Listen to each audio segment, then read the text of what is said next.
Alright, so, let's see, hang on.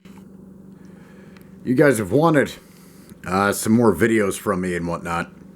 Not a big YouTube guy. You're not going to see my ugly fucking mug in front of the camera, right? But I figured what better opportunity than this beautiful piece right here. This was sent to me by our fellow forum member, Alden Slow. This was his grandfather's World War II service knife. Now, he didn't specify, or I'm forgetting, but from the history of this particular knife, it was either Army or Navy. So, this is the Cattaraugus standard issue. It's the 225Q quartermaster knife. Now, it's very similar to a K-bar. Now, I'm not going to talk about the condition of it just yet.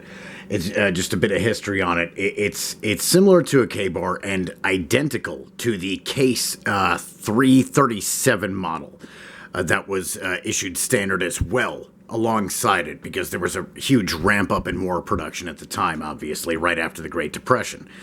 Now, forgive me, I've had a few drinks and I'm basing my history here on what I know. Now, Cattaraugus, Camillus, they were all in the same general mid-Hudson region of New York. And they were all producing lots of these knives at the time, with the stacked leather handle, the carbon steel guard, and the carbon steel pommels. And on top of that, what makes this particular knife unique from the Camillus 337 model is, I don't know if you can see this on here, if the camera's going to pick it up, but on this pommel, there are 3 layers here.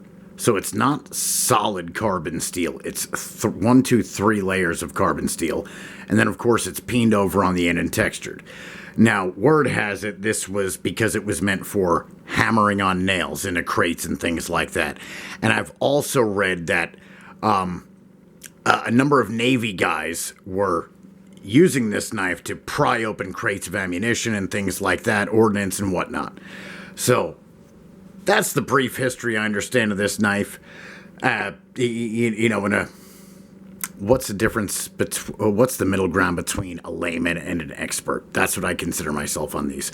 So either way, my point being, my job is to restore this knife or make it usable for old and slow.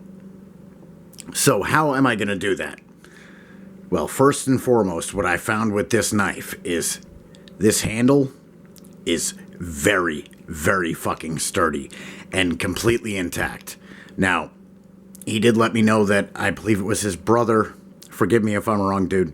I'm going based on short-term memory, which is not good for me. Someone took a belt grinder to it, and not in the best of ways. So what I'm going to do, first and foremost, is brush all of this, all the metal portions, clean off all that rust, all of that. Then what I'm going to do is resand the entire handle, take this portion down, because we are going to have to lose this heel because this edge is all fucked up. So what we'll do is grind this entire edge down. And then we will regrind the bevels. This is a high carbon steel, so it'll be a usable camping knife for them. We'll regrind the bevels, refinish all the steel, gun blue it, stone wash it. Same with the guard, same with the pommel. Then we'll go back in and refinish the rest of the handle for him.